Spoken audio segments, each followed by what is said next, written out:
அனைவருக்கும் வணக்கம். சாய்ஸ் அகாடமியிலிருந்து சண்முகப்பிரியா. இன்னைக்கு நாம எந்த லெசன் பார்க்க போறோம்னா 11th ஹிஸ்டரியில பார்த்தீங்கன்னா 6வது லெசனா என்ன கொடுத்துருப்பாங்க, மௌரியருக்கு பிந்தைய அரசியலமைப்பும் சமூகமும் அப்படின்னு ஒரு லெசன் இருக்கும். நமக்கு என்ன தோணும், நமக்கு தென்னிந்தியா பற்றி பார்க்கணும், பிற்கால சோழர் பாண்டியர் பற்றி பார்க்கணும், இதெல்லாம் இருந்துட்டு ஏன் இந்த மேம் மௌரியர் பற்றி சொல்கிறாங்க அப்படின்னு உங்களுக்கு தோணலாம். அதுக்கான காரணம் என்னென்னா, நம்ம இந்த லெசன் ஃபுல்லாலாம் ஒமிட் பண்ண முடியாது. இந்த லெசன்லையும் ஒரு சில பாயிண்ட் நமக்கு எக்ஸாமுக்கு தேவையான டாபிக்ஸ் இருக்குது. அது என்னன்னு சொல்லி பார்த்தீங்கன்னா,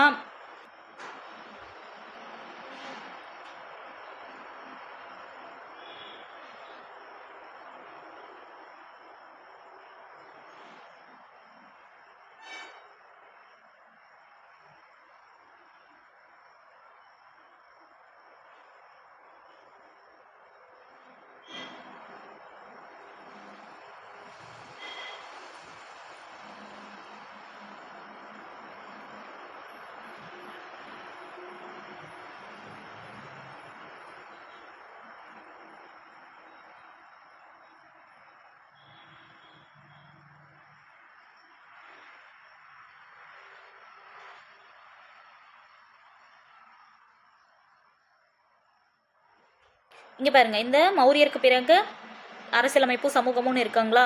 இதில் இந்தியாவோட கிரேக்கர்கள்லாம் எந்த மாதிரி இருந்தாங்க, இந்தோ கிரேக்க ஆட்சியாளர்கள்லாம் எப்படி இருந்தாங்க, இதை பற்றிலாம் இருக்கா. இந்தோ கிரேக்க உறவுகளோட தொடக்கம் இதெல்லாம் நம்ம எக்ஸாமுக்கு கண்டிப்பாக தேவை கிடையாது. ஆனால் இங்கே பாருங்கள், சாகர் அரசு, பார்த்தியர் அரசு, குஷானர் அரசு, இதை பற்றிலாம் நமக்கு கொஷின்ஸ் வராது. கனிஷ்கர் பற்றிலாம் நமக்கு கொஷின்ஸ் வராது. எங்கேருந்து பார்த்தீங்கன்னா, இங்கே பாருங்கள், தமிழக அரசாட்சிகள் அப்படின்னு இங்கே கொடுத்துருக்காங்க பார்த்தீங்களா. இங்கே நமக்கு எக்ஸாமுக்கு தேவையான சில பாயிண்ட்ஸ் எல்லாம் இருக்குது. அப்போ 6.3லேருந்து இங்கே பாருங்கள் 6.4. இப்போ தமிழகத்துக்கும் ரோம அரசருக்கும் எந்த மாதிரியான வணிகம் நடந்துச்சுங்கிறது நமக்கு டாப்பிக்கில் வருமா. அப்போ டைரெக்டாக இண்டெக்ஸில் பார்க்கும்போது நமக்கு என்ன தோணும், இந்த லெசன் நமக்கு தேவையில்லை அப்படின்னு சொல்லிட்டு நம்ம ஒமிட் பண்ணிடுவோம். ஆனால் உள்ளே பார்த்தா இன்டைரக்டாக நமக்கான பாயிண்ட்ஸ் எல்லாம் கவர் ஆகிருக்கும். ஓகேங்களா, நீங்கள் கவலைப்படாதீங்க, அதை உங்ககிட்ட கொண்டு வந்து சேர்க்கறது தான் என்னோட வேலை. ஓகேங்களா, இப்போ இதுக்கான இம்பார்ட்டண்டான கீ பாயிண்ட்ஸ் மட்டும் பார்த்துக்கலாம். ஓகேங்களா, இப்போ இந்த லெசனை பொறுத்த வரைக்கும் தமிழக அரசாட்சிகள்னு இங்கிருந்து தான் நமக்கு பாயிண்ட்ஸ் ஆரம்பிக்குது. ஓகேங்களா, இதில் என்ன சொல்லியிருக்காங்கன்னா, பொது ஆண்டு முதல் நூற்றாண்டு வாக்கில் நவீன ஆந்திர பிரதேசம், தெலுங்கானா ஆகிய மாநிலங்களை உள்ளடக்கிய தக்கான பகுதியில் சாதவாகன ஆட்சி தான் நிறுவியிருக்காங்க அப்படிங்கிறாங்க. என்னதான் வடக்கே பேரரசர்கள் பிரிந்து, அதாவது நல்ல எலாபரேட்டான பேரரசர்கள் இருந்தாலும் தமிழ் பகுதியில் அங்கங்கே என்ன பண்ணியிருக்காங்க, ஒரு சிற்றரசர்களாக தான் இருந்திருக்காங்க. அவங்களோட பார்வையில், அதாவது வட இந்திய பேரரசர்களை கம்பேர் பண்ணுறப்ப அவங்களோட பார்வையில் தமிழ் பேரரசர்களை எப்படி பார்த்துருக்காங்க, ஒரு சிற்றரசர்கள் மாதிரி தான் பார்த்துருக்காங்க. ஏன்னா அவங்க ஆட்சி பண்ண பகுதிகளும் அந்த காலத்தில் குறைந்ததாக தான் இருந்துச்சு. ஓகேங்களா, அதாவது மௌரியர் காலத்தில் பார்த்திங்கன்னா தமிழக பகுதியில் சிற்றரசர்களாக பார்க்குற அளவுக்கு தான் நம்ம தமிழக அரசர்கள் என்ன பண்ணியிருக்காங்க, ஆட்சி பண்ணியிருக்காங்க. அதுக்கு உதாரணமாக பார்த்திங்கன்னா மதுரை மதுரைங்கிறது ஒரு பகுதியாக, அந்த பகுதியை பார்த்திங்கன்னா பாண்டியர் ஆட்சி பண்ணியிருப்பாங்க. அவங்களோட தலைநகர் என்னது, மதுரை தான். பாண்டியர் ஆட்சி பண்ண தலைநகர் மதுரை. ஓகேங்களா, அதே மாதிரி சோழர்கள் என்ன பண்ணியிருக்காங்க, திருச்சி, அதாவது உறையூர்னு சொல்கிற திருச்சி தலைநகராக வச்சு ஆட்சி பண்ணியிருப்பாங்க. அதே சேரர்கள் என்ன பண்ணியிருப்பாங்க, வஞ்சி அப்படிங்கிற கரூர், அதை தலைநகரமாக வச்சு ஆட்சி பண்ணியிருப்பாங்க. ஆனால் வட இந்திய பேரரசுகள் அப்படி கிடையாது. அவங்க ஒரு பெரிய பேரரசராக இருந்திருக்காங்க அப்படின்னு சொல்கிறாங்க.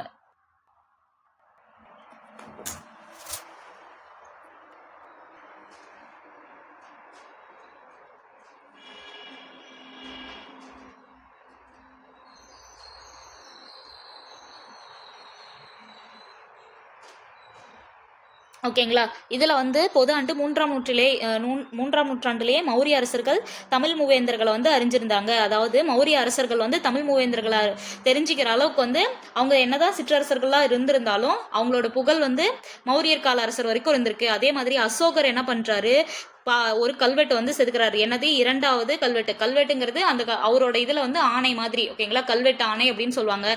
அதில் என்ன பண்ணுறாரு, இந்த தமிழக அரசர்கள்லாம் என்னோட பேரரசுல எல்லையில இருந்த அரசர்கள் அப்படின்னு சொல்லி குறிப்பிடுறாரு. அதே மாதிரி அசோகர் கல்வெட்டுல நம்ம கடையல் வள்ளல்கள் இருந்தாங்க பாத்தீங்களா, அந்த 7 பேர், அவங்களோட பேரையும் குறிப்பிட்டிருக்காரு. அப்ப அசோகர் எந்த அளவுக்கு எல்லாரையும் சமமா ட்ரீட் பண்ற அளவுக்கு ஒரு நல்ல மனுஷனா இருந்திருக்காரு. ஓகேங்களா, பொது ஆண்டு 3ஆம் நூற்றாண்டு தொடங்கி, அதாவது சங்க இலக்கியங்களோட காலம் பார்த்தீங்கன்னா பொது ஆண்டு ஆண்டுக்கு முன் 3ஆம் நூற்றாண்டுலேருந்து பொது ஆண்டு 3ஆம் நூற்றாண்டு வரைக்கும் இடைப்பட்ட காலத்தை தான் என்னன்னு சொல்கிறாங்க, சங்க இலக்கிய காலம் அப்படின்னு வந்து சொல்கிறாங்க. இது வந்து சுருக்கமாக போன எடிஷன் தமிழ் புக்கிலலாம் வந்து எப்படி இருக்குன்னா கிமு 3ஆம் நூற்றாண்டுலேருந்து கிபி 3ஆம் நூற்றாண்டு வரை அப்படின்னு சொல்லியிருக்கோம். இதில் வந்து பொது ஆண்டுக்கு முன் 3ஆம் நூற்றாண்டுலேருந்து பொது ஆண்டு 3ஆம் நூற்றாண்டு வரை அப்படின்னு சொல்லி வந்திருக்கு. ஓகேங்களா? அந்த சங்க இலக்கியங்கள்லாம் வந்து என்ன பண்ணியிருக்காங்க, தமிழ் பகுதியை ஆட்சி பண்ண அரசர்கள் பற்றி விரிவாக வந்து கொடுத்துருக்காங்க அப்படின்னு வந்து சொல்கிறாங்க. ஓகேங்களா? இதோட ஓரளவு வந்து பின்னாடி சங்க இலக்கியங்களுக்கு பின்னாடி வந்து சிலப்பதிகாரமும் சரி மணிமேகலையும் சரி அந்த காப்பியங்கள்லையும் வந்து பார்த்திங்கன்னா அதாவது சிலப்பதிகாரம் பார்த்திங்கன்னா சேரர் காலத்தில் எழுதியிருப்பாங்க. அதில் வந்து பாண்டியர்களோட இது இருக்கும். சிலப்பதிகாரமே பார்த்திங்கன்னா ஒரு சிறந்த எடுத்துக்காட்டாக வந்து இருந்திருக்கும். ஓகேங்களா? அடுத்தது பார்த்திங்கன்னா வணிகமும் எப்படி இருந்துச்சுன்னு பார்த்தீங்களா, நம்மளோட தமிழ் அரசர்களோட வணிகமும் ரோமானிய வணிகம், அதுக்கப்புறம் கிரேக்க வரலாற்று கிரேக்கத்துக்கு ரோமானியத்துக்கு அவங்கக்கிட்ட எல்லாமே வந்து வணிகம் வந்து நடந்திருக்கு அப்படின்னு சொல்கிறாங்க. குறிப்பாக வந்து இந்த கேரளா இருக்குது இல்லைங்களா, சேர மன்னர்கள் ஆட்சி பகுதி, அங்கெல்லாம் வந்து ரோமானிய வணிகம் வந்து நல்லாவே வந்து நடந்திருக்கு. ஓகேங்களா? அடுத்தது வந்து இதெல்லாம் வந்து இந்த எவிடன்ஸ்லாம் எங்கே இருக்குன்னா புவியியலாளர்கள் அப்படின்னு சொல்லி அவங்க வந்து அந்த ஆராய்ச்சியாளர்கிட்ட இருக்குது. ஒரு கிரேக்க வரலாற்று ஆவணமாக வந்து எரித்திரிய கடலின் பெரிப்ளஸ் அவங்க என்ன சொல்கிறாங்கன்னா, இந்திய கடற்கரையில் இருந்த துறைமுகங்கள் அங்கு நிகழ்ந்த வணிகம் ஆகிய தகவல்களை வழங்கும் மிக நம்பகத்தன்மை கொண்ட சான்றாகும் அப்படின்னு வந்து சொல்றாங்க. இப்போ நம்ம ஒரு இடத்துல இருந்து இன்னொரு இடத்துக்கு போறோம். ஓகேங்களா? இப்போ என்ன, நான் சேலம்ல இருக்கேன், சேலம்ல இருந்து சென்னைக்கு வரேன்னு வச்சுக்கோங்களேன். அங்கே வந்து எந்தெந்த இடத்துலலாம் ஃபுட்டு நல்லாயிருக்கும், எந்தெந்த இடத்துல வந்து டிரான்ஸ்போர்ட் வந்து இருக்கும், எந்த இடத்துல வந்து ரெஸ்ட் ரூம் ஃபெசிலிட்டிலாம் நல்லாயிருக்கும் அப்படின்னு சொல்லிட்டு ஒரு யூடியூப் விளாகர் வந்து சொல்கிறாரு. ஓகேங்களா? நிறைய யூடியூப் பிளாகர் வந்து சொல்கிறாரு. அதில் ஒருத்தர் சொல்கிறது தான் வந்து ரொம்ப வந்து ட்ரஸ்டியாக இருக்குது, மற்றது எல்லாமே கமர்ஷியலாக தான் இருக்கும், ஒரு கற்பனையாக தான் இருக்கும் அப்படின்னு வந்து சொல்கிறாங்கன்னு வச்சுக்கோங்களேன். அந்த ஒருத்தர் யாருன்னா இந்த எரித்திரிய கடலின் பெரிப்ளஸ் அப்படிங்கிற அந்த நூல் தான் வந்து என்ன சொல்லுது, உண்மையாக சொல்லுது அப்படிங்கிறாங்க. அது வந்து ஒரு கிரேக்க வரலாற்று ஆவணம் அப்படிங்கிற மாதிரி. ஓகேங்களா? இப்போ புரிஞ்சுதா உங்களுக்கு? அந்த மாதிரி தான் இவர் எழுதின இந்த ஆவணம் வந்து இது யார் எழுதுனாங்கன்னு சொல்லிட்டு பெருசாக நமக்கு வந்து எவிடன்ஸ் இல்லை. ஆனால் இது வந்து எல்லாரும் சேர்ந்து எழுதின ஒரு டாக்குமெண்ட்ரி தான், ஒருத்தர் வந்து கைப்பட எழுதினது அப்படின்னு கிடையாது. பெரிப்ளஸ் ஆஃப் எரித்தியன்ஸை அப்படின்னு வந்து சொல்கிறாங்க. ஓகேங்களா? ஓகே, இது போக வந்து தொல்லியல் சான்றுகளும் நிறையா வந்து கிடைச்சிருக்கு அப்படிங்கிறாங்க. பொதாண்டின் தொடக்க வாக்கில் 2 முக்கியமான வளர்ச்சிகள் ஐரோப்பாவுக்கும் இந்தியாவுக்குமான வணிகத்தின் வரையறைகளை மாற்றி அமைத்தது. பொதாண்டு முன் கடைசி நூற்றாண்டின் முடிவில் கிரேக்க அரசர்களை அகற்றிவிட்டு மத்திய தரைக்கடல் உலகின் வல்லரசாக ரோம் மேலெழுந்தது. மேலும் ரோமானிய குடியரசு பொதாண்டுக்கு முன் 27இல் பேரரசர் அகஸ்டஸின் கீழ் ஒரு பேரரசராக மாயிற்று. அதாவது ரோமில் வந்து என்னாச்சு, பேரரசர் அகஸ்டஸ் வந்துட்டாரு அப்படின்னு வந்து சொல்கிறாங்க. இதெல்லாம் நமக்கு தேவையில்ல. ஓகேங்களா?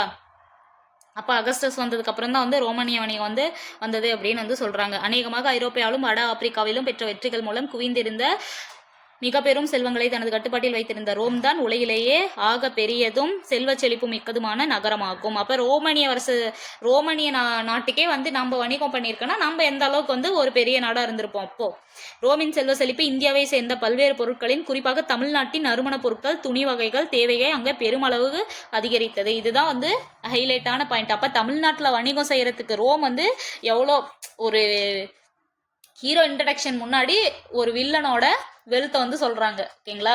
அப்போ அவரை சொல்லிட்டா தான் அவரையே சாச்சிட்டாங்கப்பா அப்படின்னு சொல்ல முடியும். அந்த மாதிரி தான் ரோமானிய அரசு வந்து ரொம்ப பலம் வாய்ந்த அரசாக வந்து இருந்திருக்கு, ரொம்ப செல்வ செழிப்பாக இருந்த ஒரு அரசாக வந்து இருந்திருக்கு.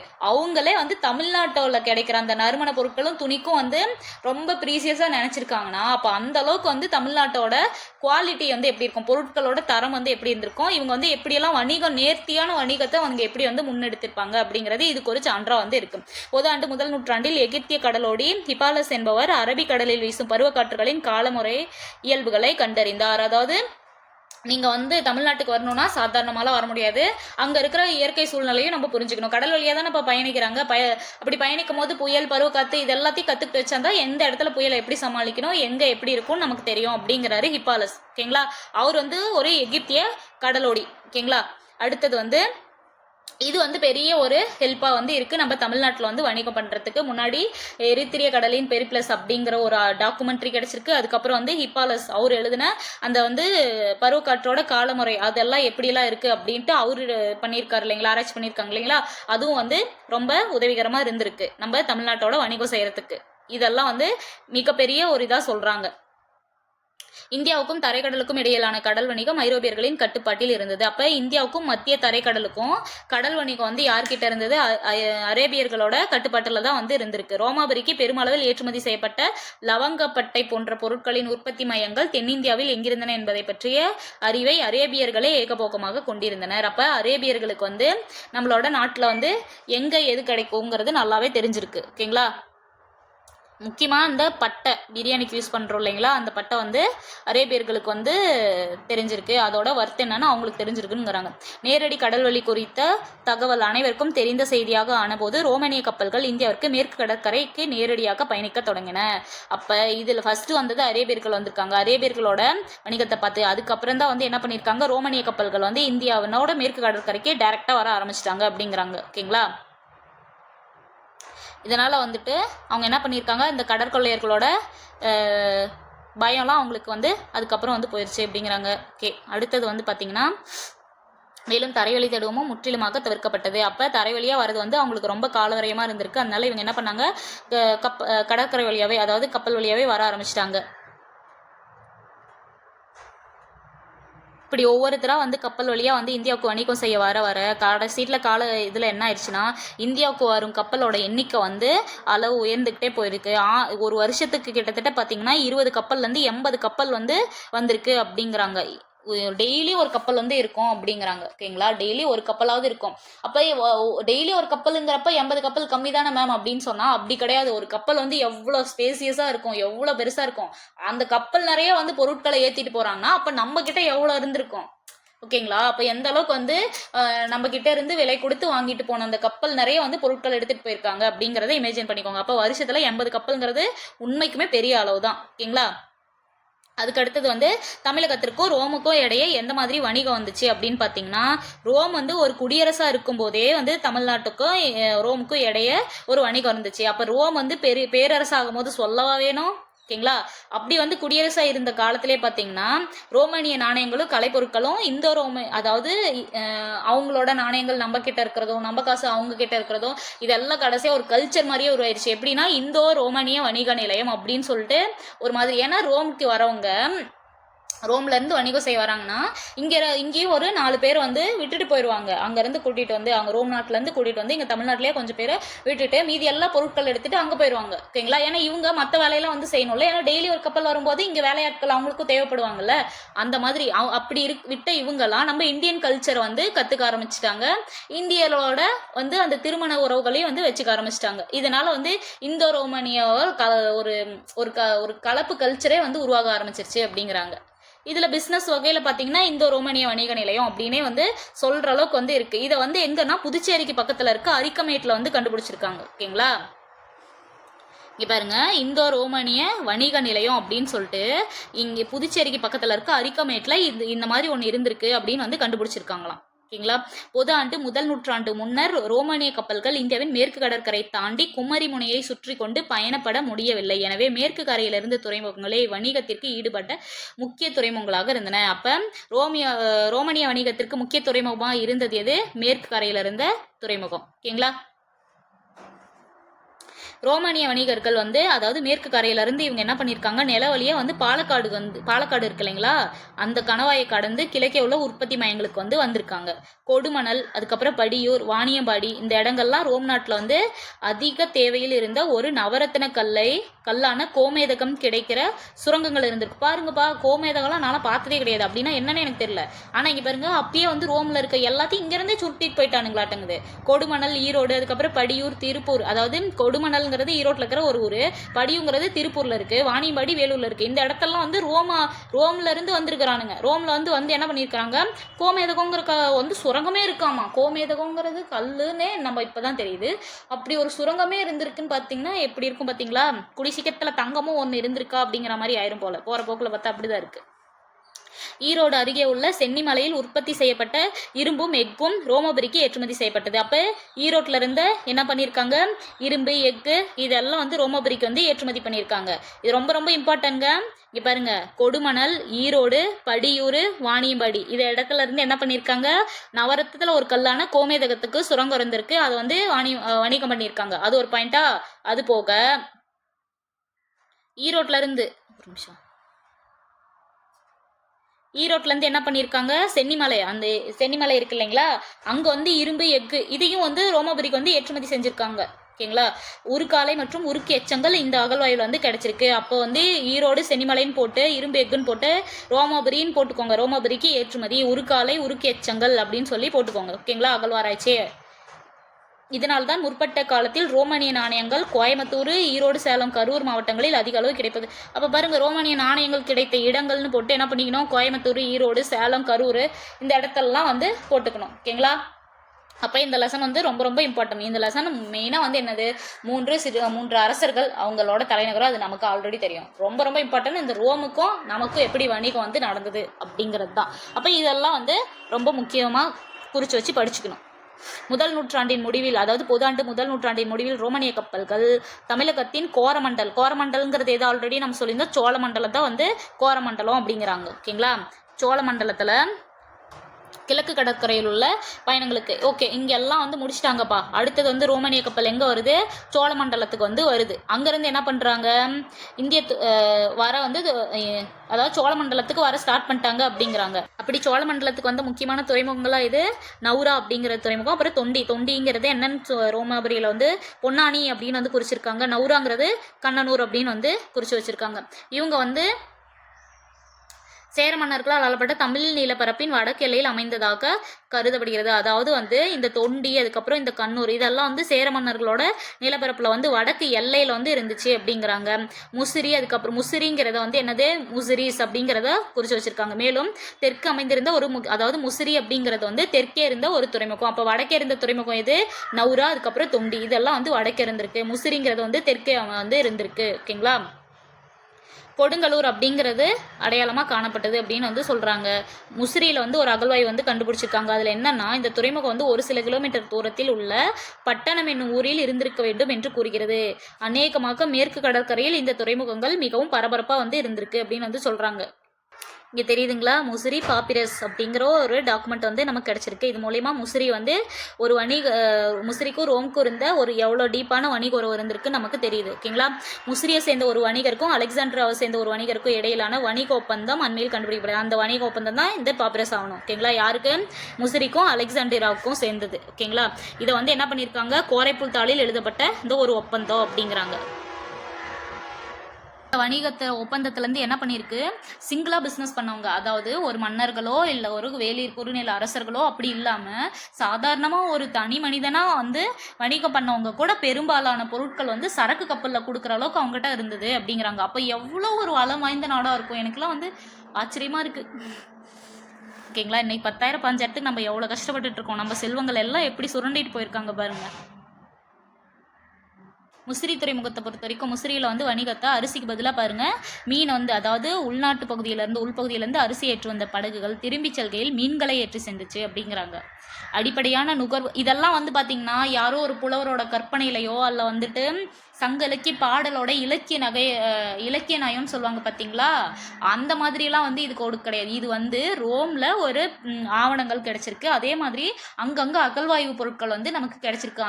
அந்த எவிடன்ஸ் வச்சு தான் இதெல்லாம் வந்து சொல்கிறாங்க. அப்போ இந்த அளவுக்கு வந்து பொருட்கள் வந்து இந்தியாவில் வந்து கிடைச்சிருக்கு அப்படின்னு. அப்போ இதை வந்து நம்ம கற்பனை நயமாக பார்க்காத இவ்வளோ இதெல்லாம் இருந்திருக்கா அப்படின்னு சொல்லி பார்க்கணும். கருமிளகு பாருங்கள். அதே நேரத்தில் வந்து என்ன பண்ணியிருக்காங்க, கருமிளகு மூட்டைகள் கப்பலில் வந்த தங்கத்திற்கு பண்டமாற்று செய்து கொள்ளப்படுது. அப்போ கருமிளகுக்கு மூட்டையாக கருமிளகு வந்து நம்ம ஏற்றுமதி பண்ணியிருக்கோம். மூட்டையாக தங்கம் வந்து நமக்கு வந்து அதை வந்து பண்டமாற்றமாக செஞ்சு கொடுத்துருக்காங்க. ஓகேங்களா. இதை வந்து கடற்கரை கொண்டு வந்து அதுக்கப்புறம் ஒரு சின்ன சின்ன ஓட்டு மாதிரி வச்சு இதை வந்து இறக்கி ஏற்றுமதி இறக்குமதியெல்லாம் பண்ணியிருக்காங்க அப்படிங்கிறாங்க. இந்தியாவிலேருந்து ரோமுக்கு சென்ற கப்பல்கள் மிளகு அதே மாதிரி அதிக அளவு முத்துக்கள், தங்கம், பட்டு துணி, செல்வமிக்க ரோமானியர்களிடையே தனி பயன்பாட்டுக்கு என்ன, அதாவது சொந்த இதெல்லாம் வந்து கப்பல் அதாவது கப்பல்களில் வந்து மிளகு, தங்கம், முத்து, பட்டு துணி இதெல்லாம் வந்து அவங்களோட இதுக்கு வியாபாரத்துக்கு. ஆனால் என்னோட ஓன் யூஸ்க்காக என்ன பண்ணியிருக்காங்க, ரொம்ப வந்து நறுமணமாக இருக்குது அப்படின்னு சொல்லிட்டு என்ன ஒரு தைலம் வந்து ஒரு சென்ட் மாதிரின்னு வச்சுக்கோங்களேன், அந்த வந்து தைலம் வந்து கொடுத்துருக்காங்க. அந்த தைலம் வந்து எங்கே இருக்குதுன்னு பார்த்தீங்கன்னா கங்கை பகுதியில் வந்து விலாமிச்சை வேர் தைலம் அப்படின்னு சொல்கிறாங்க. விலாமிச்சைங்கிறது அந்த ஒரு மரத்தோட வேராமா, அந்த வேர்லேருந்து ஒரு தைலம் வந்து எடுத்துருக்காங்களா, அது அந்தளவுக்கு நறுமணமாக வந்து இருந்திருக்கு. அந்த வேர் வந்து எங்கள் தமிழ்நாட்டில் தான் வந்து கிடச்சிருக்கு. ஓகேங்களா. அது போக வந்து லவங்கப்பட்டை மர இலைக்கு தாலிசபத்திரி அப்படின்னு பேர் இருக்கு. அந்த லவங்கப்பட்டை இலை இருக்கு இல்லைங்களா, அதை வந்து தாலிசிபத்திரி அப்படின்னு அது ஒரு நறுமண பொருளாக சொல்றாங்க. அதுக்கப்புறம் நீலக்கல், கோமேதகம், வைரம், ஆமையோடு, இதெல்லாம் ஆமையோடு கூட ஏற்றிட்டு போயிருக்காங்கங்க ரோமானிய கப்பலில். அப்போ ஆமையோடு ஏற்றுற அளவுக்கும் கூட எவ்வளோ இதாக இருந்திருக்கும். ஆமை ஓட்டுலலாம் வந்து அவங்கெல்லாம் என்ன பண்ணுவாங்க, ரோமானிய கல்ச்சர்லாம் வந்து இந்த ஸ்டோன்ஸ் எல்லாம் பதிப்பாங்க. இந்த வைரம், கோமேதகம் இந்த மாதிரி வந்து ஸ்டோன் எல்லாம் பதிச்சு அவங்க வந்து ஒரு ஏஸ்தட்டிக்கான இந்த சீப்பு இந்த மாதிரிலாம் வந்து தயார் பண்ணுவாங்க. அதை வந்து யாரெல்லாம் யூஸ் பண்ணுவாங்கன்னா அரசிகளுக்கு வந்து அரசர் வந்து பரிசாக கொடுப்பாங்க. நீங்கள் ஒரு பொயட்ரியில் கூட வந்து படிச்சிங்களான்னு எனக்கு தெரியாது, ஆனால் நான் பார்த்தேன். அந்த பொயட்ரியில் என்ன பண்ணுவார், அவர் வந்து ஒரு பிஸ்னஸ் மேனாக இருப்பார். தன்னோட மனைவிக்கு வந்து ரொம்ப பிடிக்கும், அவங்களுக்கு வந்து நீளமான கூந்தல், இதுவும் ரோமானிய நாட்டில் நடந்தது தான். வந்து நீளமான கூந்தல், அழகான கூந்தல் கொண்ட ஒரு அரசி வந்து ஒரு வசதி இல்லாத ஒரு ரோமானியர் வந்து கல்யாணம் பண்ணியிருப்பாங்க. லவ் மேரேஜ் பண்ணி கல்யாணம் பண்ணிட்டாங்க. இவருக்கு வந்து ரொம்ப நாளாக இவ வந்து அரசியாக இருந்து வந்தவ, நம்மக்கிட்ட அவ்வளோ செல்வலாம் இல்லை, ஆனால் அவளுக்கு ஏதாவது ஒன்று கொடுக்கணுமே அப்படின்னு சொல்லி அவன்கிட்ட இருந்த ஒரு வாட்சை கொண்டு போய் விற்றுருவான். ஓகேங்களா, அந்த வாட்சை விற்றுட்டு என்ன பண்ணுவான், ஒரு சீப்பு வாங்குவான். அந்த சீப்பு எப்படி இருக்குன்னா ஆமை ஓட்டில் வந்து இருந்திருக்கும். இந்த மாதிரி தான் இருக்கும். இப்படி வந்து இப்படி ஒரு வடிவம் இருக்கும். ஆமையோடு இந்த மாதிரி தானே இருக்கும். இந்த மாதிரி ஒரு வடிவத்தில் இருக்கும். இந்த ஆமையோடு ஃபுல்லாக வந்து அங்கங்கே வைரம், அதுக்கப்புறம் கோமேதகம், இந்த மாதிரி வந்து அப்படியே கண்ணை வந்து கூசுற அளவுக்கு வந்து ஸ்டோன் எல்லாம் வச்சு இப்படி வந்து சீப்பு வந்து இருந்திருக்கும். அந்த சீப்பை வந்து என்ன பண்ணுவாங்க, அந்த ஒய்ஃபுக்கு வந்து பரிசாக வந்து கொடுக்க வருவான். ஓகேங்களா, இந்த அம்மா என்ன பண்ணும், முடியெல்லாம் மொட்டையடிச்சு அந்த முடியை எடுத்துகிட்டு போய் ஒரு வாட்ச் ஷாப்பில் கொடுத்து, ஆஹா இந்த வாட்ச் ரொம்ப சூப்பராக இருக்கேன்னு சொல்லி அந்த வாட்சை வாங்கிட்டு வரும். ஓகேங்களா, அது வந்து ஒரு லவ் ஸ்டோரியாக வந்து நான் படித்தேன். அந்த மாதிரி இவங்க என்ன பண்ணியிருக்காங்க, ஆமையோடெல்லாம் வந்து இங்கேருந்து ஏற்றிட்டு போயிருக்காங்க. ரோமானிய கப்பல்கள் சோழமண்டல கடற்கரையுடன் வணிகம் தொடங்கியதும் இந்திய பகுதியின் நேர்த்தியான பருத்தி துணிகளும் கூட முக்கியமான ஏற்றுமதி பண்டமாயிட்டு. அப்போ ரோமானியக்கு என்ன சொல்லியிருக்காங்க, வந்து பருத்தி துணிகள்லாம் கூட வந்து போயிருக்கு அப்படின்னு வந்து சொல்கிறாங்க. ஒன்றும் இல்லைங்க, ரோமானியர் டு இந்தியா சொல்லி போட்டுக்கோங்க, எதெல்லாம் ஏற்றுமதின்னு போட்டு ஏற்றுமதி பொருட்கள்னு சொல்லிட்டு எல்லாம் எழுதிக்கோங்க, ஒரு ரீடு விட்டுக்கோங்க, அவ்வளோதான், முடிஞ்சு போச்சு. ஓகேங்களா, அதே மாதிரி ரோமத்துலேருந்து இறக்குமதி செய்யப்பட்ட பொருட்கள் அப்படின்னு சொல்லி தனியாக வந்து போட்டுக்கோங்க, ஹெட்டிங் போட்டுக்கோங்க. அந்த ஹெட்டிங்கில் என்ன பண்ணுங்க, முக்கியமாக ரொம்ப முக்கியமாக ரோமானிய நாணயங்கள். ஓகேங்களா, அந்த நாணயங்கள் ரொம்ப ரொம்ப முக்கியம். ஏன்னா நிறைய அகழ்வாராய்ச்சியில் நாணயங்கள் கிடைச்சிருக்கு. அதே மாதிரி புஷ்பகர கல், அதுக்கப்புறம் அஞ்சனம், பவளம், இதெல்லாம் வந்து இறக்குமதியாக பொருளாக இருக்குது. அதுக்கப்புறம் கச்சா கண்ணாடி, தாமிரம், தகரம், ஈயம், மது வகைகள். இங்கேருந்து முத்து, தங்கம் எல்லாம் எடுத்துகிட்டு போயிட்டு அங்கேருந்து தாமிரம், தகரம், கண்ணாடி இதெல்லாம் வந்து கொண்டு வந்து வச்சுருக்கிறாங்க. பார்த்தீங்களா, இது என்னது சொல்ல, ஈயம், தகரம், ஈயெல்லாம் கொண்டு வந்திருக்காங்க ரோமத்துலேருந்து. அதெல்லாம் நம்ம வந்து மதிப்பு வந்ததை நம்ம பார்த்துருப்போம் போல். இங்கேருந்து தங்கம், முத்து, பவளம், கோமேதகம், வைரம், வைடூரியம் எல்லாம் ஏற்றுமதி பண்ணிவிட்டு அங்கேருந்து தகரத்தையும் ஈயத்தையும் கொண்டு வந்து வச்சுருக்கிறான். இதில் வந்து பாருங்க, மது வகைகள்லாம் வந்து இறக்குமதி வந்து பண்ணியிருக்காங்க. தமிழ் பகுதியிலிருந்து ஏற்றுமதியான பொருட்களோட மதிப்பு ரோமியிலிருந்து இறக்குமதியான பொருட்களின் மதிப்பை காட்டிலும் மிக அதிகம். நான் அந்த சொன்னல, இங்கே பாருங்க, தகரத்தையும் ஈயத்தையும் கொண்டு வந்தால் அப்புறம் அது எப்படி இருக்கும், இந்த மாதிரி தான் இருக்கும். ஓகே, பொது ஆண்டு முதல் நூற்றாண்டின் இரண்டாவது பாதியில் பேரரசர் டைபீரியஸ் ஆட்சியின் போது வணிகத்தின் அளவு உச்சத்தை எட்டியது. அதிகாரத்துவம் வாய்ந்த அதிகரித்து வந்த வணிக சமமின்மையை நாணயங்களையும் வெள்ளியும் ஏற்றுமதி செய்வதன் மூலம் சமப்படுத்துவது கவலைக்குரிய ஒரு விஷயமாயிற்று அப்படிங்கிறாங்க. ஒவ்வொரு ஆண்டும் இந்தியாவுடன் வணிகத்தால் ரோமபுரிக்கு 55 மில்லியன் செஸ்டர்சஸ், அதாவது பண்டைய ரோமானிய பணம் இழப்பு ஏற்பட்டது என்றொரு புகார் எழுந்தது. இறுதியாக வந்து பேரரசர் வெஸ்பேசின் ரோம் நாட்டு செல்வ வகுப்பின் ஆடம்பர பொருட்கள் நுகர்வை தடை செய்து சட்டம் இயற்றினார். அதை எடுத்து இந்தியாவிலிருந்து இறக்குமதி செய்யப்பட்டவை ஒப்பீட்டளவில் குறைந்த மதிப்புடைய பண்டங்களாக பருத்தி துணிகள், மிளகு ஆகியவை மட்டுமே என்றாயிற்று அப்படிங்கிறாங்க. ஓகே, பாரம்பரிய தரைவழியான பட்டு அது இதெல்லாம் நமக்கு தேவையில்லைங்க. ஏற்றுமதி இறக்குமதி பொருட்கள் பார்த்துக்கோங்க. அதே மாதிரி இறக்குமதி பொருட்கள்லாம் வந்து நமக்கு மதிப்பு குறைஞ்சதாக தான் வந்து இருந்திருக்கு. அதை வந்து நோட் பண்ணிக்கோங்க, அவ்வளோதான். இதெல்லாம் வந்து நான் ஜஸ்ட் ரீட் விடுறேன், நீங்கள் இதை கேட்டால் மட்டும் போதும். நீங்கள் போய் உட்காந்து படிக்க கூட தேவையில்லை. வணிக பாணியில் மேலும் ஒரு மாறுதல் தோன்றியது. சீனாவிலிருந்து பட்டு துணியும் நூலும் கடல் வழியே சோழமண்டல துறைமுகங்களுக்கு கொண்டு வரப்பட்டு அங்கிருந்து அவை மீண்டும் கப்பல்களில் ஏற்றப்பட்டு ரோமுக்கு அனுப்பப்பட்டன. தென்கிழக்கு, அதாவது இங்கே வந்து ரோமில் வந்து நல்லா இந்தியர்கள் வந்து என்ன பண்ணியிருக்காங்க, ரோம்லேருந்து வணிகம் பண்ணியிருக்காங்க அப்படின்னு நல்லா தெரிஞ்சுக்கிட்டாங்க. இதனால் சீனா என்ன பண்ணிட்டாங்க, டேரெக்டாக இந்தியாவுக்கு வந்து இந்தியாவிலேருந்து ரோமுக்கு வந்து வணிகம் செய்ய ஆரம்பிச்சிட்டாங்க. அப்போ வந்து சீனாவிலேருந்து பட்டு துணியும் வந்து ரோமுக்கு வந்து போயிருக்கு. அதுக்கு வந்து இந்தியா ஹெல்ப் பண்ணியிருக்கு அப்படிங்கிறாங்க. கிழக்கு ஆசிய நாடுகள், தூர கிழக்கு ஆசிய நாடுகளுடன் தமிழ் பகுதியின் வணிக உறவுகள் குறித்தும் கிடைக்கும் தகவல்கள் மிக சொற்பமே. ஓகே, ஆமை ஓடுகள் ரோமுக்கு ஏற்றுமதி செய்யப்பட்ட முக்கியமான பொருள். அதாங்க, அந்த ஆமை ஓட்டில் வந்துட்டு நிறைய அலங்கார பொருட்கள்லாம் வந்து செய்ய ஆரம்பித்தாங்க. அதில் வந்து ரோமபுரி மக்கள் கிட்ட நிறைய வரவேற்பு வந்து இருந்தது. ஓகேங்களா. ஏன்னா ஆமையோடு ரோமில் வந்து ரொம்ப காஸ்ட்லியாக பார்க்க ஆரம்பித்தாங்க. இந்திய பெருங்கடலில் மலேயாவுக்கு அருகிலுள்ள தீவுகளில் இருந்து பெறப்பட்டது. இந்திய பெருங்கடலில் ஓகே. அதே நேரத்தில் சீனத்திலேருந்து பட்டு இறக்குமதியானது. அப்போ இந்தியாவுக்கு சீனாவிலேருந்து பட்டு இறக்குமதியாச்சு அப்படின்னு சொல்லி போட்டுக்கோங்க. ஏறக்குறைய தமிழ்நாட்டின் நீட்சியாக தமிழ் இலக்கியங்கள் சித்தரிக்கப்படும் ஜாவா மற்றும் இலங்கையுடன் நிரந்தர தொடர்பும் இருந்தது. அநேகமாக பௌத்த மதம் இணைப்பு சங்கிலியாக இருந்தது. இந்த நாடுகளை இணைத்திருக்க வேண்டும் அப்படிங்கிறாங்க. ஓகே. அடுத்து இம்பார்ட்டண்டான பாயிண்ட் பாருங்க, இங்கேருந்து தான் ஸ்டார்ட் ஆகுது. சோழமண்டல கடற்கரையில் வந்து மிக ரொம்ப முக்கியமான ஒரு துறைமுகமாக இது இருந்திருக்கு, பூம்புகார் அப்படிங்கிறது வந்து இருந்திருக்கு. இங்கே வந்து யவன வணிகர்கள் துறைமுக பகுதியில் குறிப்பாக அவர்களுக்கு என்று ஒதுக்கப்பட்டிருந்த குடியிருப்பு பகுதியில் வந்தனர். அப்போ இங்கே சோழ துறைமுகத்தில் யவனர்களுக்கு, அதாவது கடல் வணிகம் செய்கிறவங்களுக்குன்னு ஒரு குடியிருப்பு பகுதியே வந்து இருந்திருக்கு அப்படின்னு வந்து சொல்கிறாங்க. சுதந்திரமாக அவங்க வந்து நீ எந்த கட்டுப்பாடும் இல்லாத சுதந்திரமாக வந்து வணிகத்துக்கு வந்து அலோவ் பண்ணியிருக்காங்க. தமிழக மக்களால் இவர்கள் வெளியாட்களாகவும் காட்டுமிராண்டிகளாகவும் கடினமாக ஒலிக்கின்ற ஒரு மொழியை பேசுபவர்களாகவும் கருதப்பட்டனர். அதாவதுங்க வெளிநாட்டிலேருந்து அவங்க வந்திருக்காங்களா, இவங்க வந்து சத்தம் போட்டு பேசியிருக்காங்க. இவன் யாருடா கச்சா முச்சான்னு எப்போ பார்த்தாலும் சத்தம் போட்டுகிட்டே இருக்கான் அப்படின்னு வந்து தமிழ் ஆட்களுக்கு இங்கேருந்து நமக்கு வந்து தோணியிருக்கான். ஓகேங்களா. காட்டு மிராண்டியாட்டம் இருக்கானுங்க, கச்சா முச்சான்னு பேசிகிட்டு இருக்கிறானுங்க அப்படின்னு சொல்லிட்டு நம்ம ஆளுங்களுக்கு வந்து பார்த்துருக்கானுங்க. ஓகேங்களா. வணிகர்களுடன் பிற யவனர்களும் வந்திருக்காங்க. மதுரையிலிருந்து கோட்டை பெரிய வாள்கள் தாங்கிய யவனர்களால் பாதுகாக்கப்பட்டது அப்படின்னு வந்து சொல்கிறாங்க. அப்போ மதுரையிலிருந்த யவனர்களோட கோட்டை வந்து அவங்க வந்து பாதுகாத்திருக்காங்க அப்படிங்கிறாங்க. யவன உலோக பணியாளர்களையும் அது மரவேலை செய்பவர்களையும் பற்றிய குறிப்புகளும் உள்ளது அப்படிங்கிறாங்க. அப்போ மதுரையில் வந்து என்ன பண்ணியிருக்காங்க, இந்த உலோக பணியாட்கள் மரவேலை செய்கிறவங்க அவங்களோட குறிப்பெல்லாம் வந்து கிடைச்சிருக்கு. அவர்களது கண்கள் சாம்பல் மற்றும் நீல நிறத்தில் இருந்ததால் வன்கண் யவனர் என சுட்டப்பட்டு உள்ளனர். அதாவது அவங்க இங்கே வந்தோடனே அவங்களுக்கு ஒரு பேர் வந்து வச்சுருக்காங்க.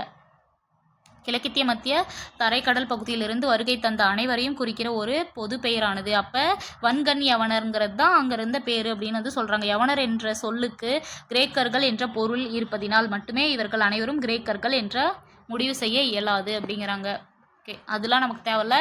இங்கே இருக்கிற இந்த துறைமுகம் பாருங்கள், சோழமண்டல கடற்கரையில் இருந்த பூம்புகார் முக்கியமான துறைமுகம் இருந்தது. அங்கே வந்து யவன குடியிருப்புகள் இருந்தது. அது வந்து நோட் பண்ணி வச்சுக்கோங்க. அவ்வளோதான். அதுதான் வந்து இதில் இருக்க ரொம்ப முக்கியமான பாயிண்ட்டு. அடுத்தது இங்கே பாருங்கள், தமிழ் பகுதியை சேர்ந்த உப்பு வணிகர்கள் கிழக்கு உட்புற கடற்கரை பகுதியிலிருந்து தங்களது வண்டிகளில் உப்பை ஏற்றுக்கொண்டு குழுக்களாக சேர்ந்து சென்றனர். அவர்கள் தங்களின் உப்பை பணத்துக்கு விற்காமல் ஏனைய பண்டமாற்றங்களுக்கு, அதாவது பண்டங்களுக்காகவும் இதர தேவைகளுக்காகவும் பண்டமாற்றம் செய்து கொண்டிருக்கவே வாய்ப்பதிகம் அப்படிங்கிறாங்க. அப்போ தமிழ் ஆள்கள் என்ன பண்ணியிருக்காங்க, உப்புக்கு பதிலாக வந்து பண்டமாற்று முறை வந்து பண்ணியிருக்காங்க. இருப்பினும் தரைவழி கடல்வழி வணிகம் ஆகியவற்றின் அளவும் கூடவே நகர அங்காடிகள் குறித்து இலக்கியங்களில் உள்ள சித்தரிப்புகளில் பணம்தான் பரிமாற்றத்திற்கான முக்கிய ஊடமாக இருந்தது அப்படிங்கிறாங்க. இதில் வந்து தமிழ் ஆட்கள் வந்து என்ன பண்ணியிருக்காங்க, உப்பு வந்து பண்ட மாற்றத்தில் வித்திருக்காங்க. அது மட்டும் நமக்கு தெரிஞ்சிருக்கு, அது மட்டும் ஹைலைட் பண்ணிக்கோங்க. ஓகேங்களா. அடுத்தது வந்து ரோமானிய நாணயங்கள் பாருங்க. இதுதான் வந்து ரோமோட நாணயங்கள். இது வந்து இது ஒரு தங்க நாணயங்கள். ஓகேங்களா. ரோமானிய நாணயங்கள்லாம் அதிக அளவு எங்கே கிடைச்சிருக்கு, இந்த அமராவதி ஆற்றுப்படுக்கையில் வந்து அதிகமாக கிடைச்சிருக்கு அப்படின்னு வந்து சொல்றாங்க. இது பாருங்க சேர நாணயங்கள். அதே மாதிரி இந்தியாவில் வட இந்தியாவில் வந்து பாருங்கள், மிக அளவுகளில் பெருசாக இருக்கிற இந்தோ கிரேக்க குஷான நாணயங்கள் வந்து கிடச்சிருக்கு அப்படிங்கிறப்ப வட இந்தியாவில் என்ன பண்ணியிருக்காங்க, குஷான நாணயங்கள் கிடச்சிருக்கு. அமராவதி ஆற்றுல வந்து பாருங்கள், அமராவதி ஆற்றுப்படுக்கையில் வந்து பெரிய அளவில் ரோமானிய நாணயங்கள் வந்து கிடச்சிருக்கு அப்படின்னு வந்து போட்டுக்கோங்க. இது வந்து ரொம்ப இம்பார்ட்டண்டான பாயிண்ட்டு. ஓகேங்களா.